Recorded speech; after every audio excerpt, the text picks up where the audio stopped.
And now, you're tuned in to RBLR, the home of Tampa Bay's Reveler Sports.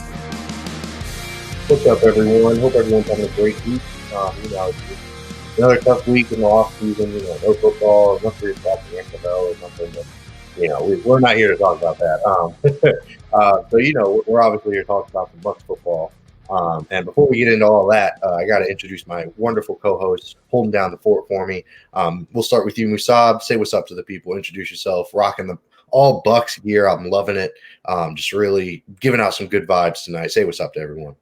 Yeah, when we said the Bucs gear, that's why I had to kind of pull up, rep the Super Bowl edition right here. Devin White.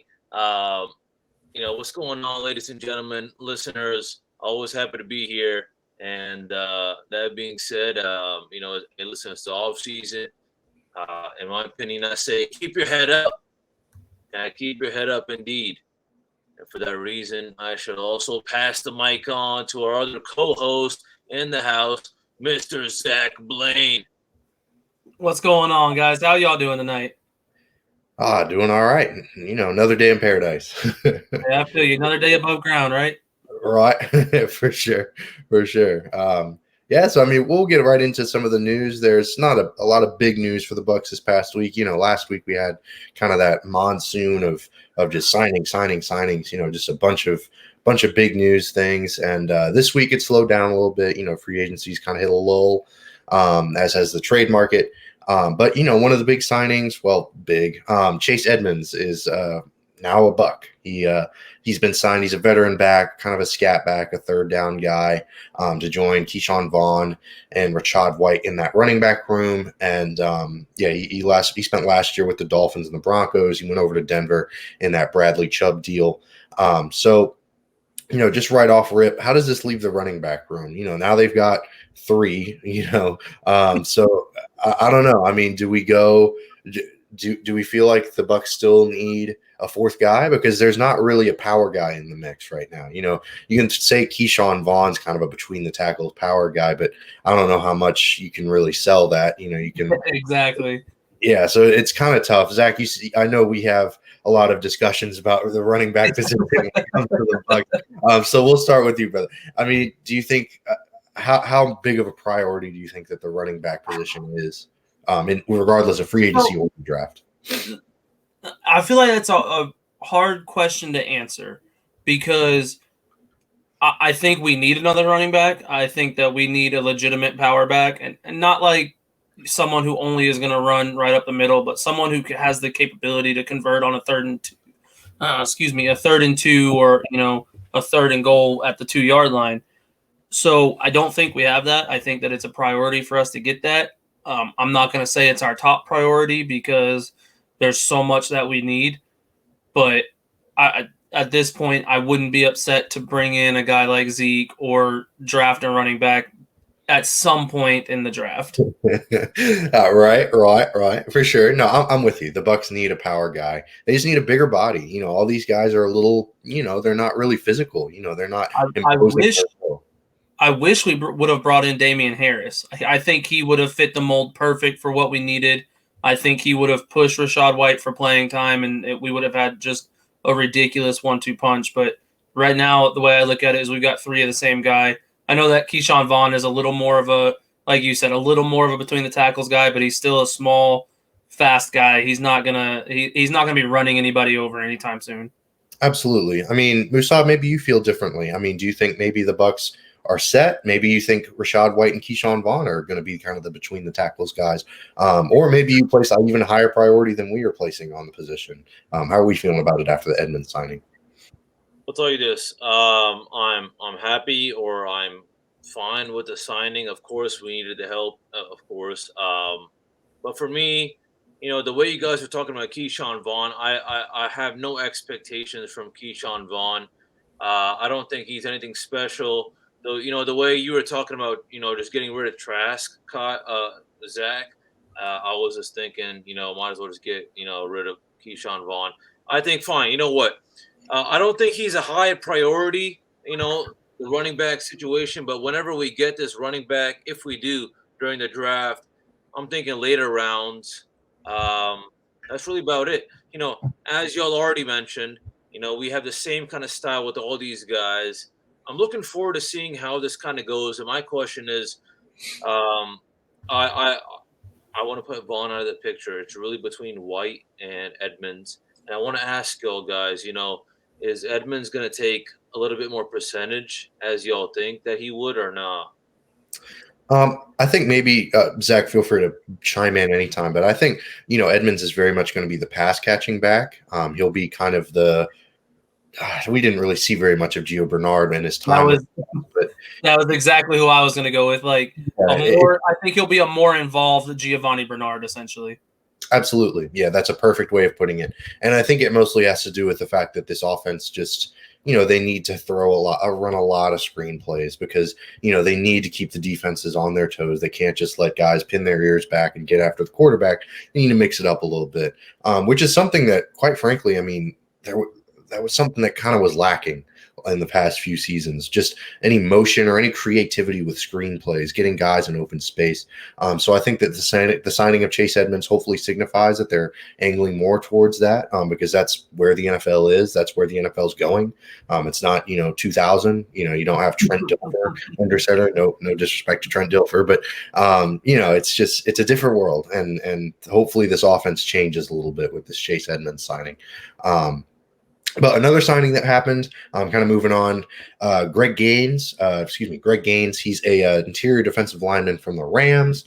The Bucs signed him to a 1-year deal. He missed all of last season with an injury. There's not really a lot to talk about here because the Bucs just need interior defensive linemen. Right now it's Logan Hall and Vita Vea. And that's it. They've got 2. So. Yeah. There's still going to be some more moves that need to be made in regards to this position, whether it's through the draft, free agency, etc. But yeah, that's really all there is to. Do y'all have any thoughts on? Isn't Hall technically a D end? Yeah, he's technically kind of a hybrid guy. So he's not even a legit interior threat. Absolutely, and that's a great point. So guys, how are we feeling about how important the interior defensive line is now? Because Greg Gaines is a solid veteran. He's not going to blow anybody away, but he'll be a nice little complimentary piece. Do you think that they need to address this early in the draft, later in the draft, middle? How are we feeling about it after this signing? Zach, we'll start with you. Yeah, I feel like interior defensive line is one of those positions where you could draft a 4th or 5th rounder and he could literally be he could start day one and you wouldn't even really notice that he was a day one or a 4th or 5th round pick. So I feel like if we get the opportunity to draft somebody really high, there's this D end out of, I want to say Pitt. I can't pronounce his name. Oh, I know you're talking about. Or something like that. If we had a guy like him, I would be happy to take him very early. But if we can't get someone who's dominant, then I think a 4th or 5th round interior defensive lineman will get the job done for what we need. We have Vita Vea, so realistically, you're just a depth piece anyway.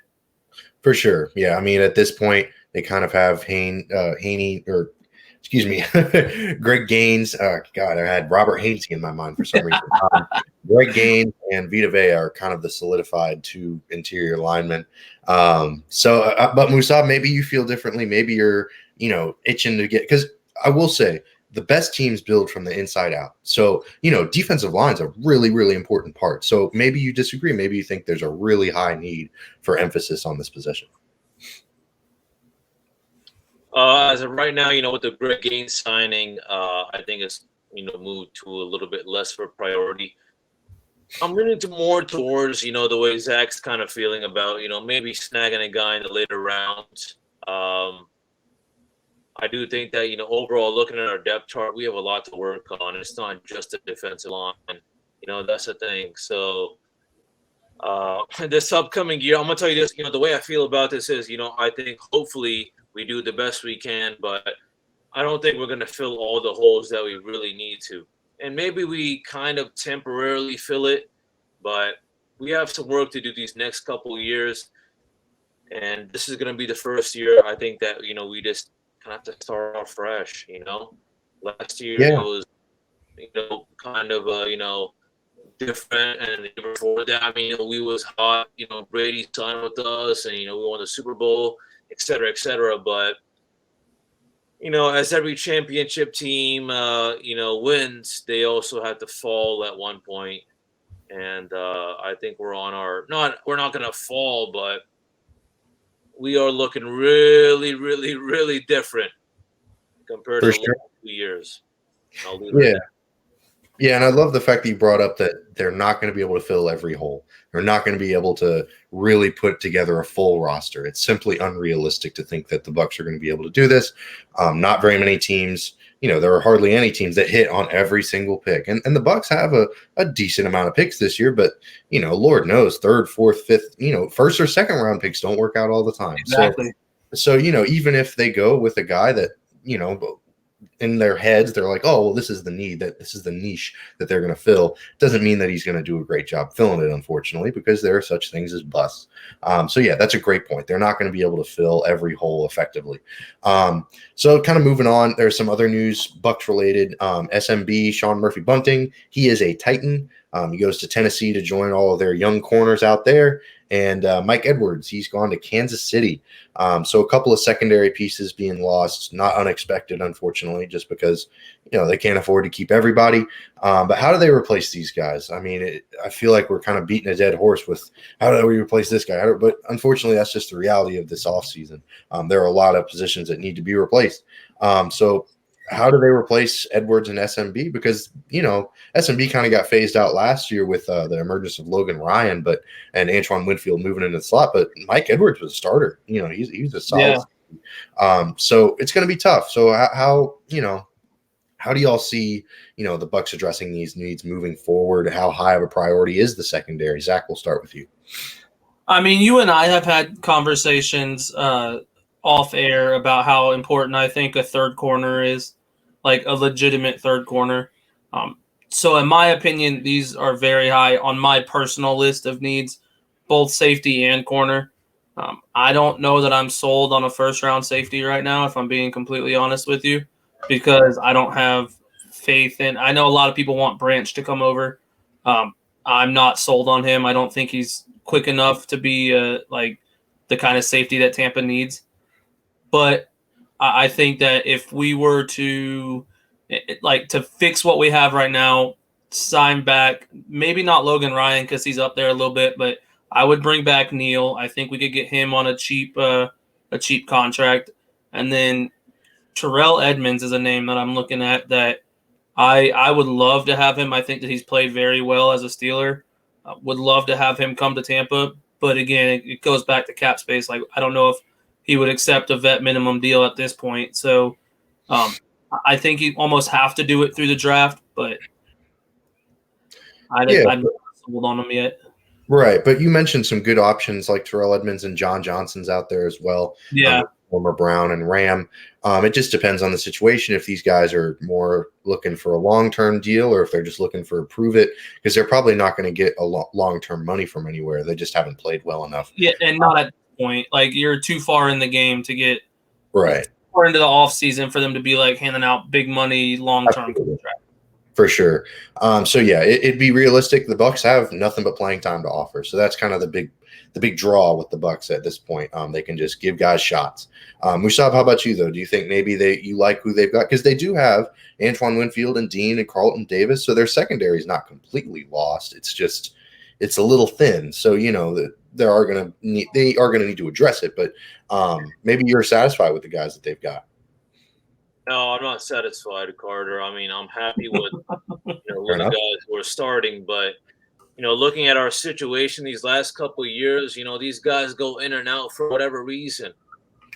I have nothing against them; they just get injured or just XYZ other reasons. You know what I'm saying? So I think that this is not, it could be a top priority. I don't think first round either. I'd maybe say just maybe second round or something. It better be a good pick. But yeah, I'm not going first round or second round, really. I do think that, we need some extra help. I don't know. We'll see what happens during the rest of the offseason, but this is something we need to work on because the depth chart is looking a little daunting. I'm not going to lie to you, all right?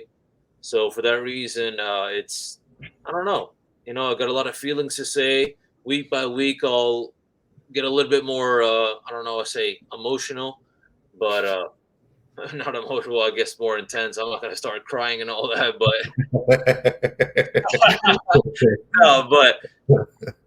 no, we'll see what happens. But right now, I'm thinking, yeah, I think this is something we need to look into the draft because, yeah, not happy with what we have. For sure. Yeah, I don't know if any fan is going to be happy with a lot of what the Bucs have, unfortunately, at this point. But yeah, the secondary is definitely one of those things.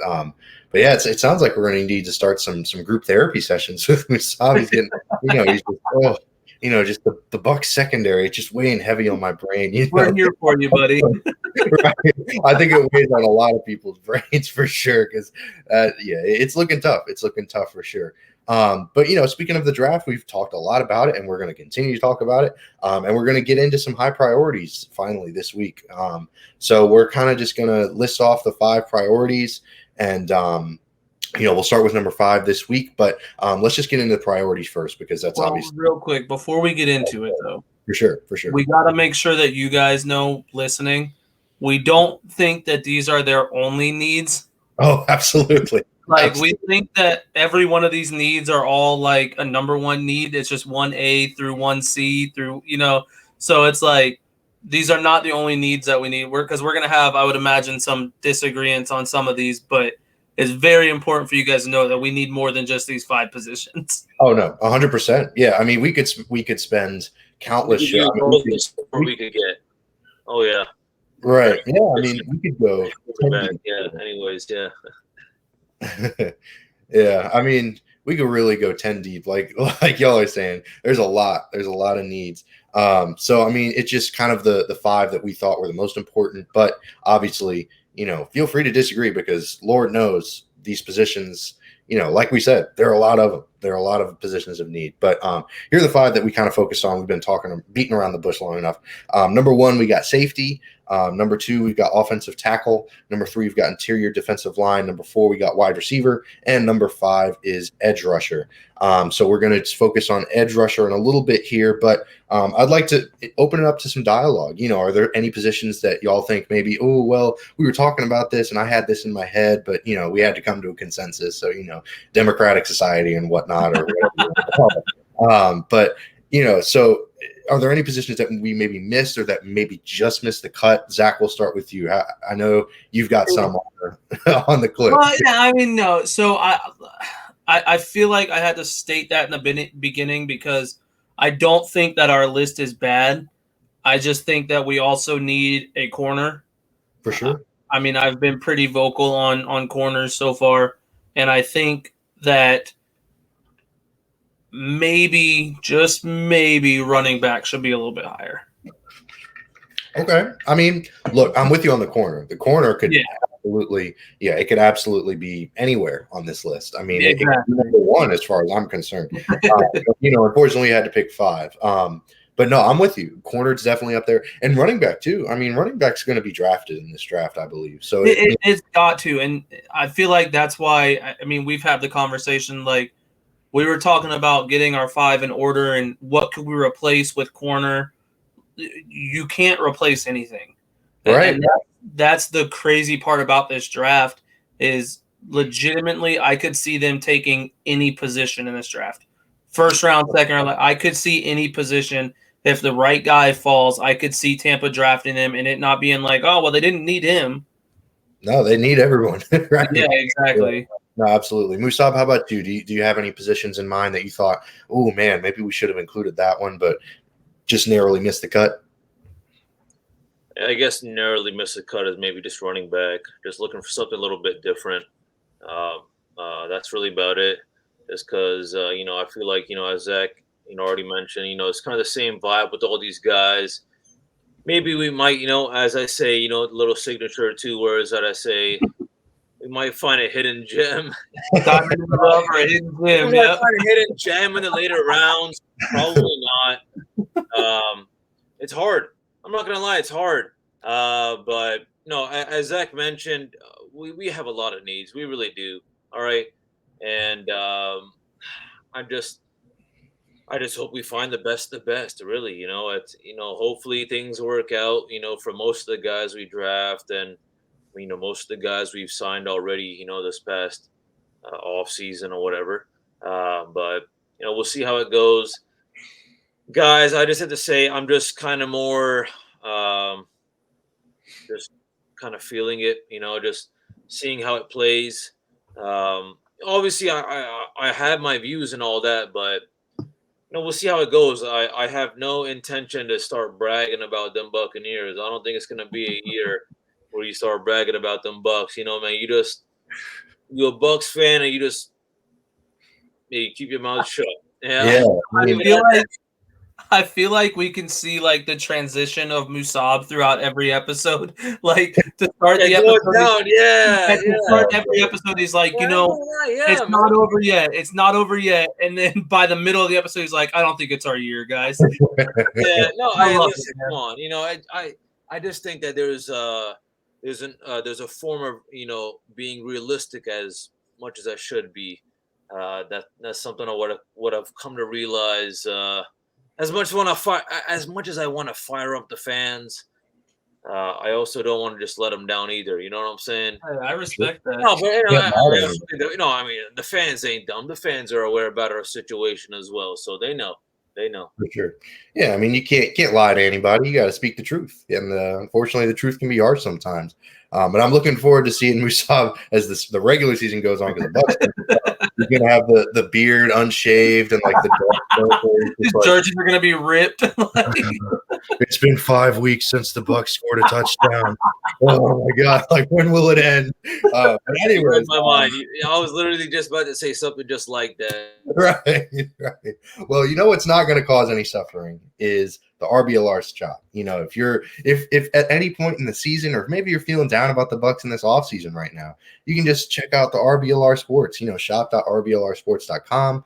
Enter in this little promo code. Lift your spirits, Cannon, CANNONS, about the kind of dim state of the Bucs.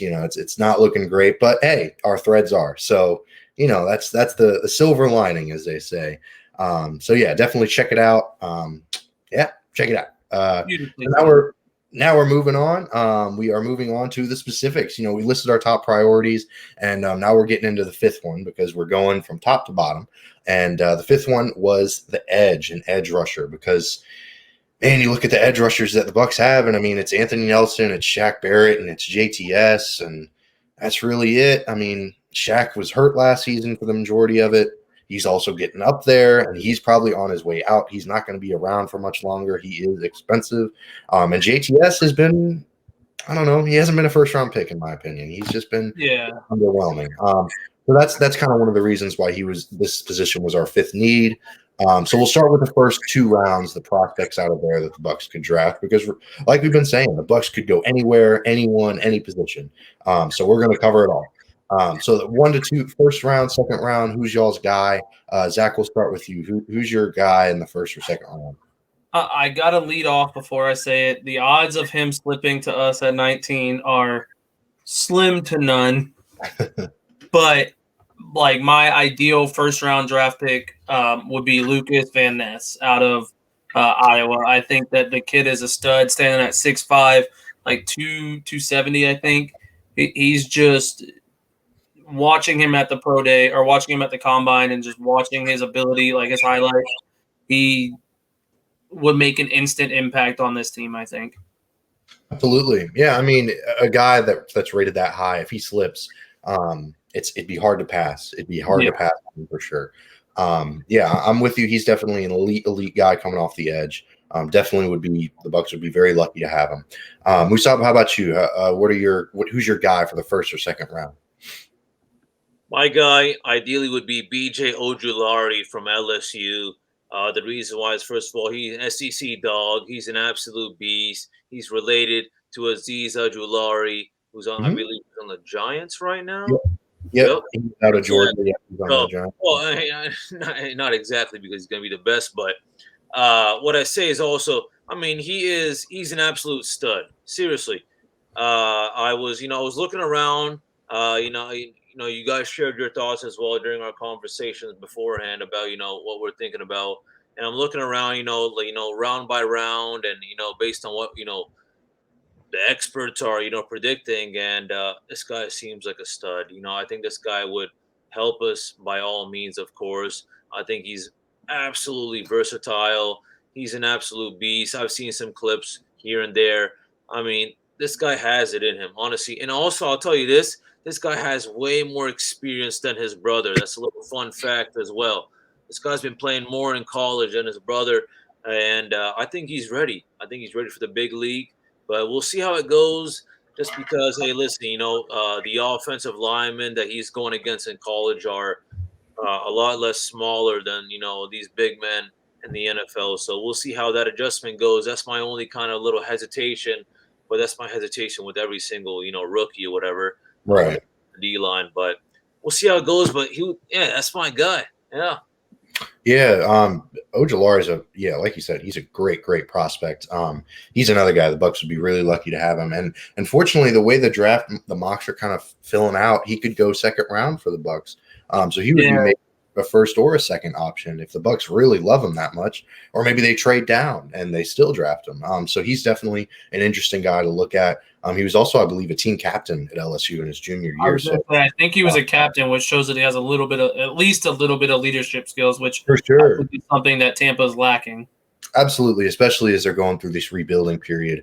They could definitely use some kind of young guys to step up and take over the leadership roles as the older guys kind of get phased out. But my guy is Nolan Smith out of Georgia. He's a Georgia guy. I mean, I'm going to talk about a lot of Georgia guys moving forward because they've won back-to-back national champions. You don't do that without having some real talent on those teams. He's no different. He's an excellent run defender. He's another guy that could be a leader in the locker room. His pass rushing ability leaves a bit to be desired, but he's got all the physical tools to really fill out and, just become an elite edge rusher. He's a first round guy for a reason. So the Bucs definitely spend 19 on this. But if he's there, it might be worth checking out. So he was originally my number one guy before we set out who we were picking, who our prospects were. He was originally my number one guy. I think that he has the potential to be special in this league. Absolutely. I'm with you. Yeah. And with a lot of these guys we're going to be talking about, you want to draft high upside because you know that the Bucs are not necessarily going to be super competitive this year. So why not take a chance on someone that could be really, really good? These high upside, maybe low ceiling guys are kind of what the Bucs should be looking for moving forward. So now we're moving on to the third to fourth round. We're kind of splitting it up by first to second, third to fourth, and then day three. So third to fourth, who y'all got? We'll switch up the order this time. Musab, who you got for your third or fourth round guy? I think the edge draft class is very competitive this year, and for that reason, I think this guy's a little bit more of a underrated dog out there. I'm looking at Derek Hall from Auburn. Just because I was looking around as to where we stand during these kind of rounds if we were to get an edge rusher, and this guy stands out. This guy, people have already been saying about it. He's kind of underrated, and hopefully someone doesn't snag him before us. But I think he has that athleticism. He's an absolute beast out there. Hopefully, maybe he just seems like a potential prospect. He might turn into a starter at one point. I don't think that he's just going to be someone you just, you draft and you throw him in here and there and all that.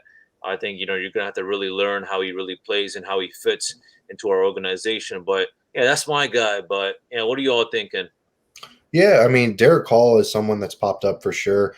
He kind of reminds me a bit of Daniil Hunter out of LSU, who plays for the Vikings, because, Hunter came out of LSU during a time when LSU was not so great, and he was dealing with a lot of coaching changes, a lot of influx. Les Miles had just left, and Auburn's the same way right now. Auburn's going through a lot of changes in the coaching staff, so he just hasn't really had a lot of consistency in that regard. So I think some consistency at the NFL level is definitely going to help him out a lot. But Zach, how about you? Who's your guy for the third or fourth round? Yeah, so my guy for the third or fourth round, my next two guys I think are kind of interchangeable. I think they could both be fourth rounders or fifth rounders, if that makes sense. But the one I went with is Brenton Cox Jr. out of Florida. absolute stud of an athlete. Like, you can't even deny his ability as a football player. Now his ability to walk a straight and narrow line, that's his character's a little lacklustering to say the least. He's been kicked off of both Georgia and Florida, so his decision making doesn't seem the greatest off the field, and I think that is a big reason why he could fall to, fourth or fifth round. So I think overall, athletically, I think he's another guy who would completely step in right away and make a difference. But it all depends on how much risk we want to take in order to try to get him to make better decisions outside of the white lines. Yeah, I mean, yeah, it's tough. You want to give the guys the benefit of the doubt, but obviously, there are going to be some guys with, some questionable issues. And if it were just one, like if he had just gotten kicked out of Georgia, then came to Florida and was, we didn't hear about it again, I think it'd be, in the story, like no big deal. I mean, we've seen guys that happen to guys. The fact that he got kicked out of both Georgia and Florida for, I think, what's Florida's coach named Billy Napier said was a cumulative difference or something, whatever it was, and it was just like, yeah, it's scary, but I think a fourth or fifth round pick, I'm not gonna stress over that. Yeah, because worst case scenario, you cut him and you wasted a fourth or fifth or sixth round pick. Exactly. So, I mean, it's definitely a risk, but it's a risk that you kind of got to take with some of these guys. So, yeah, I mean, that's definitely a difficult situation to navigate because, it's hard to know the specifics. Obviously, the Bucs will do their due diligence. They're not going to spend a draft pick on a guy unless they really believe that he can contribute. They don't just spend draft picks on guys willy-nilly. So, we'll see how, despite what we may think with the Roberto Aguayo situation, they don't actually just spend draft picks on guys for no reason. So yeah, anyways, that was a very long-winded little tangent there. But my third or fourth round guy is Isaiah McGuire out of Missouri. He's just really he's got the build. He's got a really, really solid build, and he's really good against the run. It's just tough with his athletic ability, which kind of scares me a little bit because that makes him more of a less upside kind of guy, especially coming off the edge. You want to have that explosiveness, that quick first step. And Isaiah McGuire might lack that a little bit, but we're getting into these lower rounds. These guys aren't going to be perfect. They're going to have flaws. So, everyone that we talk about going forward is going to obviously have, a little bit of a mixed bag when it comes to their makeup. So now we're moving towards the later rounds, the day 3 guys. This is where it's kind of a free for all. It's really interesting. I love the late round guys just because, there are just so many people that could be potentially selected. I mean, there are guys that we're never even going to think about that the Bucs could draft in these day 3 rounds. So I'll start, change up the order again. I'll start with my guy. I did not pick him just because of his name, but Jose Ramirez from Eastern Michigan. I know he's a third baseman for the Cleveland Guardians as well. His namesake is. But all jokes aside, he had some really, really solid years at Eastern Michigan. He's really quick off the snap. It's just tough to gauge with some of these guys coming out of smaller schools, and those are going to be some of your day 3 prospects because they weren't playing against top-tier SEC opponents, Big Ten opponents. They were playing against, just some kind of lower-tier guys. Even if it's Division I, it's still tough to gauge how they're going to translate to the NFL. So, you want to take that production that he had and take it, he was really productive, but at the same time, look at his competition. So it's difficult to gauge, but you can say that about all these guys. So, that's kind of that can be kind of a nitpicky thing. Musab, how about you? Who's your day 3 guy coming off the edge? My guy is, I was kind of looking into, as to who kind of falls into this round area, and I was looking at this guy, Vladimir Fihoko. He's from San Jose State. I saw some good words about him in regards to the Shrine Bowl as well. This guy's been a starter every single year. He's a stud. I think at this point, if we're going to get a guy at his position, we might as well get him, in the later rounds, and that's really about it. Yeah, I mean, you're going to have to take some chances. And, Fahoko is definitely one of them. It's definitely going to be interesting to see where he lands. Day 3 seems to be, like you said, the consensus. And, if the Bucs are looking edge, and he would be a really solid guy to pick up. Yeah, definitely can't deny his talent for sure. Zach, how about you? Who was your day 3 guy?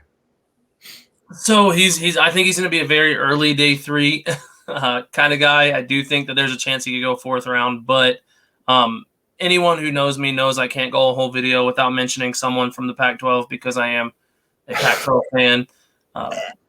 Now this, you just gagged. This is going to make me gag even more because I'm an Oregon State fan and I'm pulling Mr. DJ Johnson out of the University of Oregon, who I absolutely hate. But I think that he's just so gifted. He's just real big, and I think that in the run game he can make a huge difference. His technique is a little off, but I don't think that that's not something that can be worked on, especially when you have a team like Tampa who's a defensive-minded team, or I should say led by a defensive-minded coach. I think that he's someone who, I know I've said it about all 3 of my guys, but could jump in and be a difference maker. Maybe not right away, but give it a year or 2. I think he could be a starter and a very good starter at that. Right, and that's kind of the good news with a lot of these guys with the edge is that the Bucs do have guys that can start. You know, they do have guys in there that can kind of let these guys redshirt a year, take a year to kind of learn the ins and outs of being an edge rusher in the NFL. You know, some of these other positions that we're going to talk about, they don't have that luxury, unfortunately. But the edge rush, but it's just, you know, pass rushers don't grow on trees. It's an incredibly important position. Every year, edge rushers always get major bank because they're a valuable commodity. So, you know, you can never have enough of them. You can never have enough guys coming off the edge. And, you know, even though they have Anthony Nelson and JTS and Shaq and all those guys, they still, you know, injuries happen. We saw it last year with Shaq. You know, Carl Nassib stepped in and took over, and he did a fine job. But, you know, they still need some guys with some upside because they also have to think about the future as well. So, yeah, I mean, that's kind of it. That's all we got for this week's episode.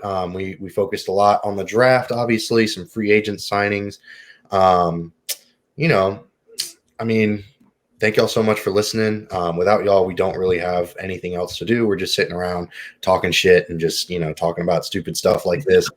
We still be talking about it, but just not to you guys. So right, we in our little, in our stupid little Discord chat, you know, just me and Zach and Scott just talking, you know, spitting the shit and just, you know, nothing important or nothing miraculous or you know, noteworthy being said. But, you know, thank you again. Please like and subscribe if you enjoyed the show. You can follow us on any of our socials at RBLR Sports. We're all over the place, Facebook, Instagram, Twitter. Thank you again so much for listening. And as always, go Bucs!